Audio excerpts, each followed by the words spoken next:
வணக்கம் டீச்சர்ஸ். இது teachers care academy Kanchipuram. நாம் பிஜிடிஆர்பி 2020-21க்கானது. இன்றைக்கி நம்ம பார்க்க போகிற டாபிக் வந்து தமிழ் டிபார்ட்மெண்ட்டில் மொத்தம் 30 கொஷின் வந்துருந்தது, 10 ஜிகே வந்தது. 30ல் இந்த பார்ட்டில் ஒரு 15 கொஷின்ஸ் வந்து நான் உங்களுக்கு என்னென்ன புக்கில் வந்து வந்திருக்கு, ஸோ எந்த மாதிரி கொஷின்ஸ் கேட்டிருக்காங்க, ஸோ அடுத்த வர எக்ஸாமுக்கு எந்த மாதிரி கொஷின் கேட்பாங்கன்ற கான்செப்டில் உங்கள்கிட்ட டிஸ்கஸ் பண்ணுறதுல ரொம்ப பெரும் மகிழ்ச்சி அடைகிறேன். Question number 7 teacher. தூண்டல் துலங்கல் உளவியல் உயிரியின் உள் செயல்பாடுகளை கணக்கில் கொள்ளாது. இதன் காரணத்தினால் சில வேளைகளில் இதனை டேஷ் என்று அழைப்பார்கள். ஆப்ஷன் ஏ கருப்பு பெட்டி அணுகுமுறை, பி வந்து புதிர் பெட்டி அணுகுமுறை, சி வந்து சிக்கலறை அணுகுமுறை, டி வந்து கன அணுகுமுறைன்னு கொடுத்துருக்காங்க. So stimulates response theory does not take into account the functions of the organism. It will be considered dash in some situation. A black box approach, B puzzle box approach, C problem room approach, C heavy approach அப்படின்னு கொடுத்துருக்காங்க. இல்லை வந்து இது என்ன அப்படின்னே சுத்தமாக நமக்கு புரியல அப்படின்ற மாதிரி ஃபீல் பண்ண வேண்டியதில்லை. இந்த சைக்காலஜிலேயே வந்து ஒரு பார்ட் வந்து தூண்டல் துலங்கல் உளவியல் அப்படின்னு சொல்லுவாங்க. அதான் தூண்டல் துலங்கல்னால் எப்படி சொல்கிறது, ஸ்டிமுலேட் அண்ட் ரெஸ்பான்ஸ் தெரி, அது எப்படி யாரெல்லாம் அதனுடைய அப்படின்னு சொல்லுவாங்க. யார் முக்கியமாக இருப்பாங்கன்னா பிஹேவியரிஸ்ட், அதான் நடத்தைவாதிகள் சொல்லுவாங்க இல்லையா, நடத்தைவாதிகளுடைய இது அந்த டீம் மெம்பர்ஸ் இருக்காங்க இல்லையா, அவங்களுடைய தேரி தான் வந்து தூண்டல் துலங்கல் உளவியல்னு சொல்லுவாங்க. நடத்தைவாதிகளில் யாரும் உள்ளாரே தெரியும், வாட்சன், அப்புறம் பிஎஃப் ஸ்கின்னர், அப்புறம் தீதரோ, நிறைய 3-4 பேர் இருக்காங்க. அடுத்து தாண்டேக், இது மாதிரி நிறைய பேர் இருக்காங்க. வில்லியம் ஜேம்ஸ், நிறைய பேர் இருக்காங்க.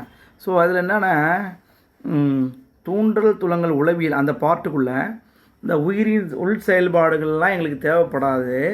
அதனால் அந்த விஷயத்தை நாங்கள் என்ன சொல்கிறோம் அப்படின்னா பிளாக் பாக்ஸ் கருப்பு பெட்டி அணுகுமுறை நாங்கள் சொல்கிறோம் அப்படின்றார். பிஎஃப் ஸ்கின்னரும் இதை வந்து வாட்சனை தான் அதிகமாக முன்மொழிகிறாங்க. ஸோ என்ன கருப்பு பெட்டி அணுகுமுறை அப்படின்னு இதோட ஆன்சரு. அப்புறம் இப்போ இதை வந்து புதிர் பெட்டி அணுகுமுறை அப்படின்னா கோட்லெவின் அப்படின்னு சொல்லியிருக்காரு. சிக்கலறை அணுகுமுறை அப்படின்னா இஎல் தாண்டேக்கு வந்து ஒரு கேட்டை வச்சு பண்ணியிருப்பார். ஸோ இந்த மாதிரி ஒவ்வொரு விஷயம் இருக்கும். பட் கருப்பு பெட்டி அணுகுமுறை அப்படின்னா என்ன சொல்ல வராங்கன்னா, நடத்தைவாதிகள் மொத்த பேர் பெரும்பான்மை என்ன சொல்கிறாங்க அப்படின்னா பிரெயின், இந்த பிரெயின் இருக்கு இல்லையா, அந்த பிரெயின் இஸ் வந்து உண்மையில் அறிய முடியாத, நம்ம வந்து தெரிஞ்சிக்க முடியாதவருக்கு பிளாக் பாக்ஸ் அப்படின்றாரு பிரெயின். ஸோ மூளை என்பது நம்மளால் முழுமையாக அறிந்து கொள்ள முடியாத, அதை புரிந்து கொள்ள முடியாத ஒரு கருப்பு பெட்டி. அது வந்து உள்ளீடுகளை மட்டும் என்னன்னு சொல்லலாம். நம்ம உள்ளீடுகள்னால் இன்புட் கொடுக்குறோம். நாங்கள் வந்து ஒரு பையன் நீட்டுக்கு படிக்கிறான்னா மெட்டீரியல்லாம் கொடுத்து பக்கா ட்ரைனிங் கொடுத்துட்டே இருப்போம். ஸோ ட்ரைனிங் கொடுக்குறோம், அவ்வளோதான். ஸோ அடுத்த ரிசல்ட் என்னவாக இருக்கும் அப்படின்னு பார்த்தீங்கன்னா அவனோட நடத்தையில் கண்டிப்பாக பாஸ் பண்ணி அந்த டாக்டர் சீட்டுக்கு போயிடுவான் அப்படின்ற ஒரு கான்செப்ட். அப்படின்னா அவனுடைய பிரெயினுக்குள்ளே நடக்குது இல்லையா, எப்படி படிக்கிறான், என்ன பண்ணுறான், எப்போ தூங்குறான், என்ன நினைக்கிறான் அப்படின்ட்டு, அது எல்லாத்தையும் நம்ம வந்து சயின்டிஃபிக்காக ரிலீஸ் பண்ண முடியாது. அவனுக்கு பல ப்ராப்ளம் இருக்கும் இல்லையா, அதனால் அந்த மூளைக்குள்ளே இருக்கிற செயல்பாடுகளை எங்களை கணக்கில் எடுத்துக்க முடியாது. அந்த மாதிரி தான் எல்லா விதமான தூண்டல் துலங்கல் உளவியல் கோட்பாடுலையும் இருக்குது. ஸோ அதை நாங்கள் வந்து யூட்டிலைஸ் பண்ண முடியாது அப்படின்றாங்க.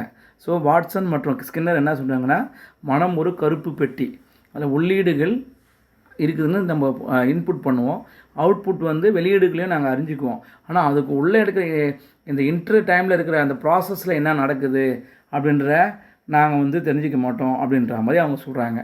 ஸோ அதை தான் வந்து சொல்லிடுறாங்க. பிளாக் பாக்ஸில் வந்து இன்புட் நம்ம கொடுத்தாச்சு. இப்போது பிஜிடிஆர்பினே வச்சுக்கோங்களேன், டிஆர்பியில் பிஜின்னு வச்சுக்கோங்களேன். ஸோ இதுக்கான மெட்டீரியல்ஸ் இப்போ நம்ம கொடுத்த டீச்சிங் மெத்தடாலஜி இதெல்லாம் உங்களுக்கு கொடுத்துட்டோம். இந்த கொடுத்தாச்சு, இது உங்கள் பிரெயின் இதுக்குள்ளே கொடுத்துட்டோம். இதிலேருந்து இங்கே படிச்சுட்டு வெளியே வந்த உடனே சக்ஸஸ் ஆகிட்டீங்க. ஓகேங்களா? ஓகே, இது வந்து முடிஞ்சுது. ஆனால் இதுக்குள்ளே என்ன நடந்தது, உங்கள்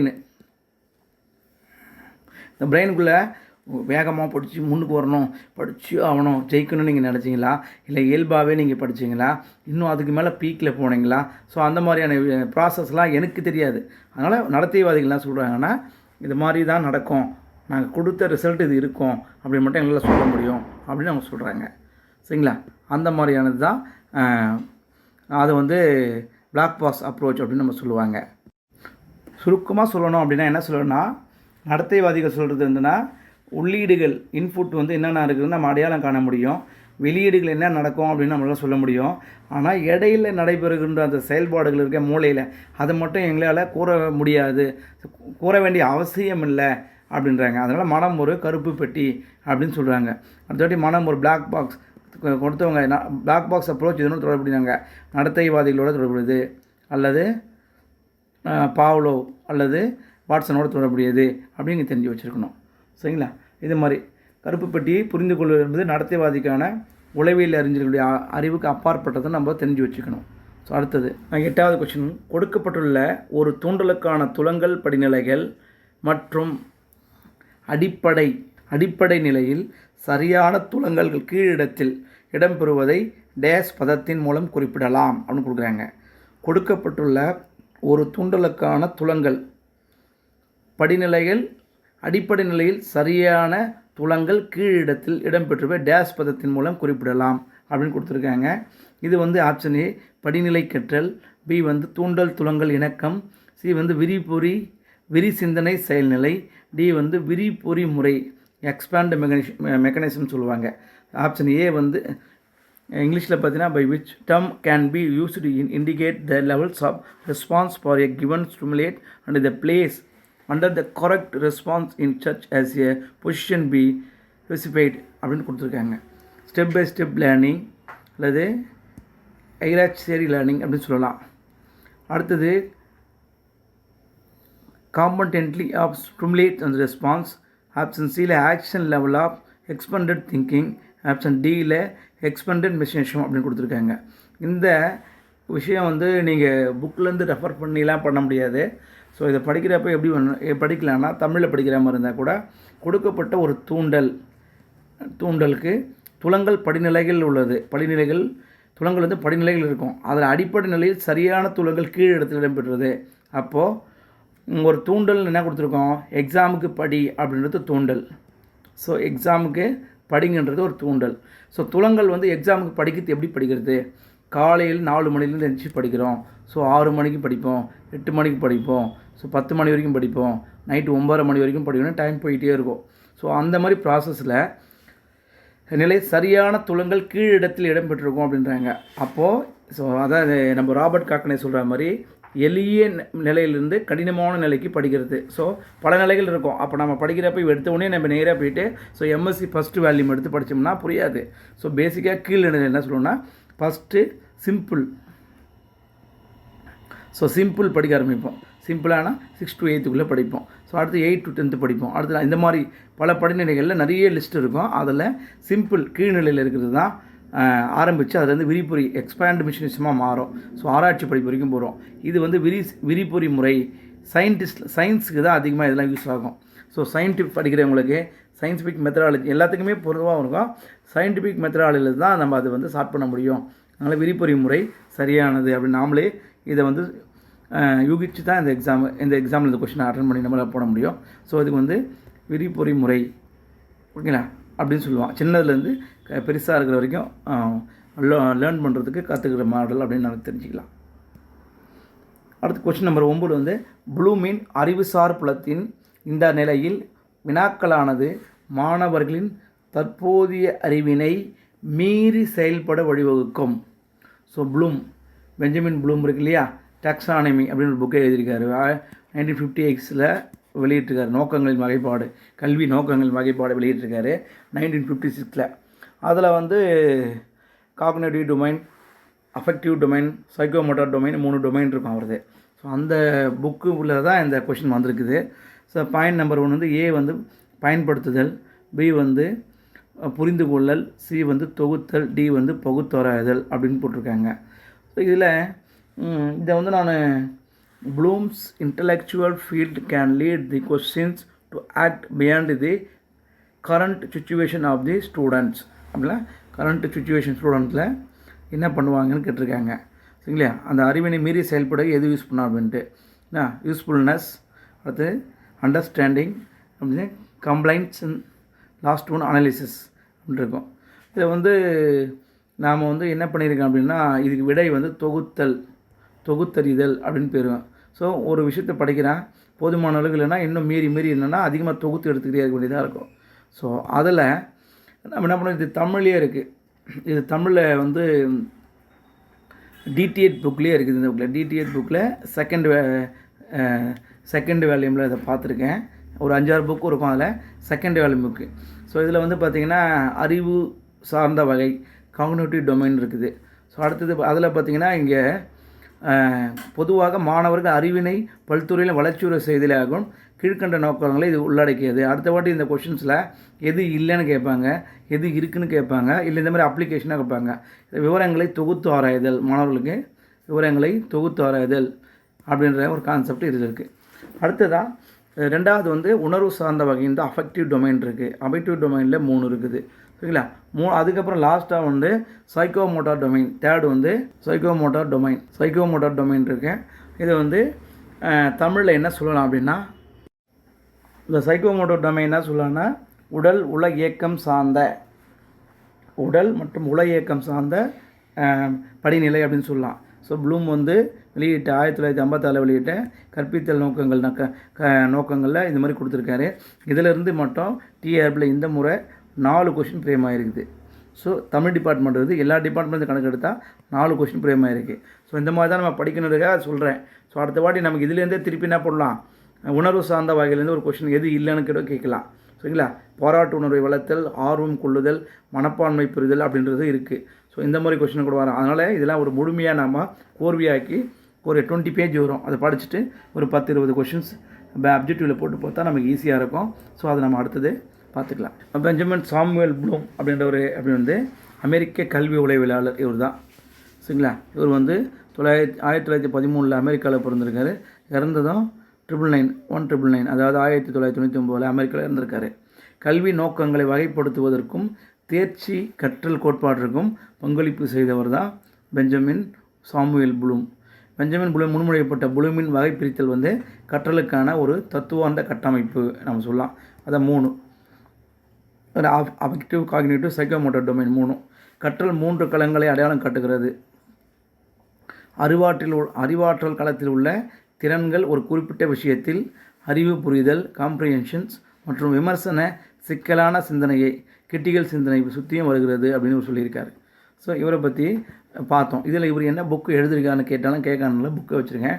டாக்ஸானமி ஆஃப் எஜுகேஷனல் ஆப்ஜெக்டிவ்ஸ், இதை தான் 1956 எழுதியிருக்காரு. இந்த புக்கு வந்து இந்த முறை ஃபிசிக்ஸ் அண்டு ஹிஸ்ட்ரிக்கான கொஷினாக கேட்டிருக்காங்க. இந்த புக்கை எந்த வருஷம் வெளியிடப்பட்டது அப்படின்னு சொல்லி கேட்டிருக்காங்க. இது வந்து ஃபிசிக்ஸ் அண்ட் ஹிஸ்ட்ரிக்கு இந்த கொஷின் வந்திருக்குது. அடுத்தது human characteristics and school learning அப்படின்ற புக் இருக்குது. அடுத்தது ஆல் அவர் சில்ட்ரன் லேர்னிங் அப்படி 3 புக்கும் முக்கியமானது. ஸோ 1, 2, 3 இந்த புக்கை பற்றி நீங்கள் தெரிஞ்சு வச்சுக்கோங்க. தேவையான மாதிரி நாம் யூஸ் பண்ணிக்கலாம். அடுத்து ஒன்று பார்த்தீங்கன்னா 10வது கொஷின், தேசிய கல்விக் கொள்கையின் செயல்திட்ட படிவம். 1986ஆம் ஆண்டு 8 முக்கிய கலைத்திட்ட பாகக்கூறுகளை பட்டியலிட்டது. ஸோ 8 இருக்குது. ஸோ 8ல் பின்வரும் எந்த ஒன்றானது அதில் இடம் பெறாதது. அப்போ 8ம் என்னன்னு தெரிஞ்சால் தான் நம்ம இதை கொண்டு போக முடியும். அப்போது இதில் வந்து இந்திய சுதந்திர இயக்கத்தின் வரலாறு இருக்குது, பாலின சமத்துவம் இருக்குது, சமத்துவ விவாதம், மக்களாட்சி மற்றும் மத சார்பினை இருக்குது. ஸோ வகுப்பு வாரியான மற்ற பாட வாரியான நோக்கங்கள்லாம் இதில் இல்லை. ஸோ இதுதான் ஆன்சர் உங்களுக்கு. ஸோ டி தான் ஆன்சர். இதில் national education policy 1986 listed out of the 8 major head component which is not come in below given option அப்படின்னு கொடுத்துருக்காங்க. History of India independence movement, அப்புறம் gender equality in argument, democracy and secularism, class wise and course wise object. இதுதான் D தான் answer இல்லைன்னு நம்ம கண்டுபிடிச்சிட்டோம். So இது எந்த புக்கில் எடுத்திருப்பாங்க? ஸோ வகுப்பு மற்றும் பாடவாரி நோக்கங்கள் மட்டும் இல்லை, 8ம் இருக்குது. அப்போ எப்படிலேருந்து வருதாங்கன்னா, ஸோ இதில் பார்த்தீங்கன்னா நியூ எஜுகேஷன் பாலிசி 1986 கொடுத்துருக்காங்க. ஸோ இதுலேயே உங்களுக்கு கொடுத்துருக்காங்க. இதில் பார்த்தீங்கன்னா history of India freedom movement, the constitutional obedience and other content essential for the nature of national identity, These elements will promote our cultural heritage, egalitarianism, democracy, secularism, the equality of sex, protection of the environment, removal of social barriers, small family இருக்குது small family norms and inculcation of the scientific temper அப்படின்றது இதுலேயே இருக்குது. அப்போது இது நம்ம 8 தமிழை translate பண்ணி one by ஒன்னாக படிக்கணும். அடுத்து வந்து இருக்கிற என்னென்ன இருக்குன்றதை நம்ம பார்க்கணும். இப்போ பார்த்தோன்னா அடுத்து ஒரு கொஷின் வரப்போ நம்ம ஈஸியாக அட்டன் பண்ணுறதுக்கு நமக்கு ரொம்ப யூஸ்ஃபுல்லாக இருக்கும். சரிங்களா? அடுத்து லாஸ்ட் ஒன் 11வது கொஷினு. தாண்டேக்கின் முயன்று தவறை கற்றல் முறையில் உள்ள இணைப்புகளில் கீழ்கண்ட தொடரில் பொருந்தாதது எது? So negative question which is not come under the trial and error method of தாண்டேக்னு கொடுத்துருக்காங்க. புலன் உணர்வு, தாக்கம், இலக்கு, செயல்பாடு, sensation, impact, goal, drive. Actually இதில் வந்து டிஆர்பி என்ன ஆன்சர் கொடுத்துருக்காங்க அப்படின்னா நமக்கு வந்து கோல் கொடுத்துருக்காங்க. ஆக்சுவலி இது வந்து தவறு, டிஆர்பி தப்பாக கொடுத்துருக்காங்க. ஆக்சுவலி இதுக்கான ஆன்சர் வந்து இம்பேக்ட் பி தான் வரணும். டிஆர்பி கொடுத்த ஆன்சர் இது, ஆனால் இது தான் வரணும். ஸோ இதுக்கு ப்ரூஃப் பார்த்துக்கிட்டா நமக்கு வந்து ஈஸியாக இருக்கும். ஸோ டிஆர்பியில் இந்த கொஷின் மட்டும் தப்பாக கொடுத்துருக்காங்க. ஸோ கவனிக்காமல் விட்டுருக்கோம். அடுத்த முறை கவனித்து உஷாராக எழுதி போட்டால் நமக்கு மார்க் வந்துடும். இப்போ பார்த்தீங்கன்னா இது வந்து தாக்கம் இம்பேக்ட் தான் இருக்குது. சரி, எப்படி சார் அப்படின்னு பார்த்தீங்கன்னா இங்கே வந்து பார்த்திங்கன்னா இங்கே புக்கில் கொடுத்துட்டாங்க. தாண்டேக் ட்ரையல் அண்ட் எரர் எஸ்ஆர் தெரியல லேர்னிங்கில் டிரைவ் இருக்குது, கோல் இருக்குது, பிளாக் இருக்குது. அடுத்ததாக வந்து சென்சேஷன் பூனை இங்கே பார்க்குது இல்லையா, இந்த சென்சேஷனும் இருக்கும். இம்பேக்ட் மட்டும்தான் இல்லை. எப்படி அப்படின்னா சென்சேஷன்னா என்ன அப்படின்னா பூனை வந்து கொக்கியால் ஒரு முறை டச் பண்ணி உணவை எடுத்து சாப்பிட்ட பிறகு நெக்ஸ்ட் டைம் என்ன பண்ணுது அப்படின்னா ஆட்டோமேட்டிக்காகவே அது வந்து டச் பண்ணால் ஓப்பன் ஆகும் அப்படின்ற அளவுக்கு சொல்லுது. அதுதான் வந்து சென்சேஷன் சொல்லுவாங்க. அந்த புலனறிவானது செயல்படணும். ஸோ இது 3 இருக்குது, அந்த 3மே இருக்குது. ஆனால் பட்டு இம்பேக்ட்ன்றது தான் இல்லை. அதே கொஷின் வந்து தவறாக வந்திருக்குது. ஸோ இன்னும் மோர் ரெஃபரன்ஸ் புக் பார்த்தாலும் அதான் இருக்குது. ஸோ அந்த கொஷின் மட்டும் நம்ம பார்த்துக்கலாம். சரிங்களா? கம்பல்சரி இது கோல் வண்டவே வராது, 100% இங்கே கொடுத்துட்டாங்க ஆல்ரெடி. அதனால் இது வந்து அப்சல்யூட்லி கரெக்டு. அதனால் நீங்கள் அதை அந்த கரெக்ஷன் மட்டும் நம்ம டிஆர்பியில் அடுத்த முறை இது மாதிரி வரும்போது சரி பண்ணிக்கலாம். இதாக இருந்தால் எழுதி போடலாம். சரிங்களா? ஒரு மாடல் இப்போ எவ்வளோ பேர் போயிருப்பீங்க. ஸோ இதெல்லாம் முன்னாடியே செக் பண்ணியிருந்தால் முன்னாடியே எழுதி போட்டிருக்கலாம். சரிங்களா? ரைட். அடுத்ததாக எட்வர்ட் லூயி தாண்டேக் அல்லது எட்வர்ட் லீ தாண்டேக் வந்து 874 பிறந்திருக்காரு, 1949 இருந்திருக்காரு. ஸோ தாண்டேக் பசில் பாக்ஸ் தேரி வந்து நமக்கு தெரியும். சரிங்களா? இவர் வந்து இஎல் தாண்டேக் வந்து ஒரு அமெரிக்க உளவியலாளர். ஓகேங்களா? ஒப்பீடு கம்பேரிட்டிவ் சைக்காலஜி கற்றல் செயல்முறையில் இவரது பணி இணைப்பு கோட்பாட்டிற்கு வழிவகுத்தது. உளவியல் கழகத்தின் குழுவில் உறுப்பினராக இருந்தார். 1912 அமெரிக்க உளவியல் கழகத்தின் தலைவர். இது கூட கேட்பாங்க, யுஎஸ் உளவியல் கழகத்தின் தலைவராக யார் இருந்தாங்க அப்படின்ட்டு. சரிங்களா? நம்ம அது இந்தியாவில் இருக்க உளவியல் கழகம் வந்து கல்கத்தாவில் இருக்குது. அந்த மாதிரி இங்கே அமெரிக்காவில் இருக்கிறதுக்கு தலைவராக இருந்திருக்காரு. ஜான் பி வாட்சன் மற்றும் இவான் பாவ்லோன் சமகாலத்தில் வாழ்ந்தவர் இவர். இஎல் தாண்டேக் வந்து ஜான் வாட்சன் மற்றும் இவான் பாவ்லோவின் சமகாலத்தில் வாழ்ந்தவர். ஆல்பா மற்றும் பீட்டா பதிப்பு சோதனைகளில் ராபர்ட் எக்ஸ், ஆல்பா பீட்டா சோதனைகளின் தந்தை வந்து Robert X, father of alpha beta. இவர் வந்து யுஎஸ்ஏவில் படைப்பிரிவின் தலைவர். ராபர்ட் எக்ஸ் உதவியார். இவர் வந்து ஒரு மெத்தட் யூஸ் பண்ணியிருக்காரு. இது என்ன சொல்லுவாங்கன்னா சிஏவிடி அப்படின்வாங்க. சிஏவிடி. ஸோ சிஏவிடி அப்படின்ற ஒரு தாண்டேக் வந்து என்ன பண்ணியிருக்காருன்னா ஒரு முக்கியமான வெர்பல் டெஸ்ட் யூஸ் பண்ணியிருக்காரு. இந்த வெர்பல் டெஸ்ட்டில் சிஏவி அப்படின்னா சினா காம்ப்ரிஹென்சிவ் அப்படின்னு சொல்லுவாங்க. ஏன்னா அரித்மெட்டிக் அப்படின்வாங்க. ஏக்கு வந்து அரித்மெட்டிக் அப்படின்னு சொல்லுவாங்க. வந்து வீனா வொக்கபுலரி. அடுத்து லாஸ்ட் ஒன் பார்த்தீங்கன்னா வந்து டி. ஸோ டி சொல்லுகிறேன். D equal to following direction அப்படின்னு சொல்லுவாங்க. ஸோ இங்கே இந்த கொஷின் கேட்பாங்க. டிஆர்பியில் எதிர்பார்க்குறேன் 2020 to 2021க்கு சிஏவிடி. சினா காம்ப்ரிஹென்சிவ், ஏனா அரித்மெட்டிக்ஸ், வீனா வொக்கபுலரி, டினா டைரெக்ஷன், ஃபாலோவிங் அப் டைரெக்ஷன். இந்த நுண்ணறிவு சோதனையில் நுண்ணறிவில் சோதனையில் இதை பயன்படுத்தியிருக்காரு நம்மளுடைய இஎல் தாண்டேக். இதையும் கேட்பாங்க. ராபர்ட் எக்ஸ் உடன் உறுப்பினராக மற்றும் சேர்மனாக யூனிஜெக்ஸ் ரெக்கார்ட் அலுவலகத்தில் வந்து இவர் வந்து ஒர்க் பண்ணியிருக்காரு. ஸோ இது வரைக்கும் நம்ம தெரிஞ்சு வச்சுருக்கோம். மற்றவர் தகவல்களை எது வேணும்னா நம்ம பார்த்துக்கலாம். சரிங்களா? ஸோ புக்ஸ் இஎல் தாண்டேக் எழுதிய புத்தகங்கள், எட்வர்ட் லூயிஸ் தாண்டேக் எழுதிய புத்தகங்கள் பற்றி நம்ம பார்த்துருக்கோம். ஏன்னா கம்பல்சரி மொத்தம் இந்த முறை 8 புக்கு கேட்டிருக்கான். ஸோ இந்த மாதிரி ஒவ்வொரு புக்கும் கண்டிப்பாக கேட்பாங்க. அனிமல் இன்டெலிஜென்ஸ் அப்படின்ற ஒரு புக், எக்ஸ்பெரிமெண்டல் ஸ்டடின்னு ஒரு புக் எழுதியிருக்காரு. எஜுகேஷ்னல் சைக்காலஜி அப்படின்ற புக்கும் ஏழு தாண்டேக் இருக்குது. தி எலிமெண்ட்ஸ் ஆஃப் சைக்காலஜி அப்படின்ற புக்கும் இவர் எழுதியிருக்காரு. தி டீச்சர்ஸ் வேர்ட் புக், இது கண்டிப்பாக வரும் டிஆர்பியில், இது கேட்பாங்க. டாக்ஸ் டு டீச்சர்ஸ் அப்படின்னு ஒரு புக் இந்த கூட கேட்டிருந்தாங்க. வில்லியம் ஜேம்ஸ் எழுதிய டாக்ஸ் டு டீச்சர், ஆசிரியருக்கு அறிவுரைகள்ன்ற புத்தகத்தை ஹிஸ்ட்ரி அண்டு ஃபிசிக்ஸ் எழுதுறவங்களுக்கு அந்த கொஷின் கேட்டிருந்தாங்க. அந்த மாதிரி தி டீச்சர்ஸ் வேர்ட் புக் அப்படின்றதையும் கொடுப்பாங்க. இல்லை ஞாபகம் வச்சுங்க. வேர்ட் ஒர்க் புக்கும் கொடுத்தாங்கன்னா நீங்கள் கரெக்டாக எழுதுவீங்க. ஸோ ஞாபகம் வச்சுக்கோங்க. இதுக்கு மேலே தகவல்களை நம்ம அடுத்த கிளிப்பில் பார்ப்போம். தொடர்ந்து படிங்க, படிச்சுட்டே இருங்க. இல்லை கண்டிப்பாக எக்ஸாம் வந்தால் பாஸ் பண்ணிட்டு எல்லோரும் பண்ணிக்க போக என்னுடைய வாழ்த்துக்கள். டீச்சர்ஸ் கேர் அகாடமியில் பிஜிடிஆர்பி ஆன்லைன் கிளாஸ் ப்ரொவைட் பண்ணியிருக்கோம். இப்போ நீங்கள் பார்த்த வீடியோ மாதிரி ஆல் 10 யூனிட்ஸ்க்கும் சைக்காலஜி உட்பட வீடியோ கிளாஸ் ப்ரொவைட் பண்ணியிருக்கோம். இந்த ஆன்லைன் கிளாஸ் சப்ஸ்கிரைப் பண்ணுற எல்லாருக்கும் 2000 கொஷின்ஸ் இருக்கிற ஆன்லைன் டெஸ்ட் ஃப்ரீயாக கொடுக்குறோம். இது மட்டும் இல்லாமல் பிஜிடிஆர்பி மெட்டீரியலும் அவைலபிளாக இருக்குது. Online class, online test and material வேணுங்கிறவங்க எங்களோட மொபைல் ஆப் அல்லது வெப்சைட்டில் உங்களோட டீட்டெயில்ஸை ரிஜிஸ்டர் பண்ணுங்கள்.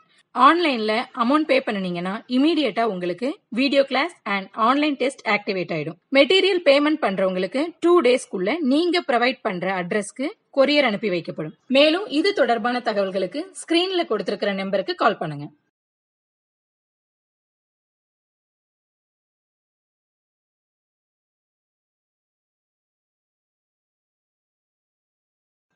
தேங்க்யூ.